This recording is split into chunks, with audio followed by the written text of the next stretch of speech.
আচ্ছা, তোমার জীবনটা কি কখনো তোমার প্রেসার কুকারের মতো মনে হয়? মানে বাইরে হচ্ছে ঠান্ডা কিন্তু ভেতরে খুব চাপ, অনেক গরম মনে হয় তো। তখন কি করো, কিভাবে সামাল দাও?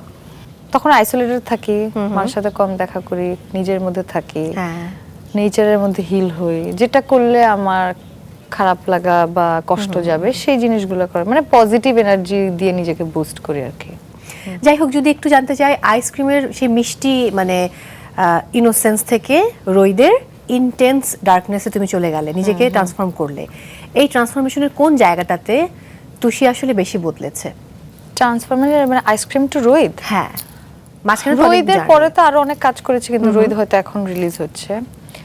আমার আসলে হাওয়ার পরে আমার ট্রান্সফরমেশন, আমি যদি বলি সিগনিফিকেন্ট ভাবে অ্যাজ অ্যান অ্যাক্টর, আমার হাওয়ার পরে আমি প্রথম মানে ওই সময়টাতে আমি রিয়েলাইজ করি যে অ্যাক্টরের যে হবার যে ব্যাপারটা, না, অ্যাক্টর প্যাশন আমার ফর দ্য একদম শুরু থেকে, আমি ছোটবেলা থেকে অ্যাক্টর হতে চাইছি, ওই ইচ্ছা শক্তি এখনো সেম, বাট যে রাস্তাটা বা কিভাবে অ্যাক্টরের লাইফ হওয়া উচিত বা ও কিভাবে চিন্তা করবে বা কি কি করণীয়, ওই সমস্ত কিছু আমি রিয়েলাইজ করলাম হচ্ছে হাওয়ার গ্রুমিং সেশনে।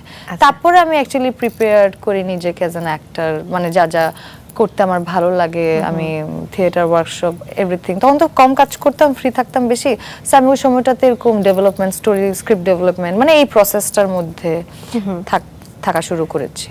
বাহ, এবারই প্রথম কিন্তু তুমি এমন চরিত্র করলে যে চরিত্রের কোনো নাম নেই, তাই না? হ্যাঁ, এই যে কেমন সাড়া পাচ্ছ, কারণ আজকে তো বেশ কিছুদিন পার হয়ে গেছে রিলিজের। ভালো লাগছে অনেক, হাওয়া যেভাবে মানুষ পছন্দ করেছে, এটাও অনেক আকাঙ্ক্ষা তৈরি হয়েছে মানুষের মধ্যে, এবং যারা দেখছে অ্যাপ্রিশিয়েট করছে।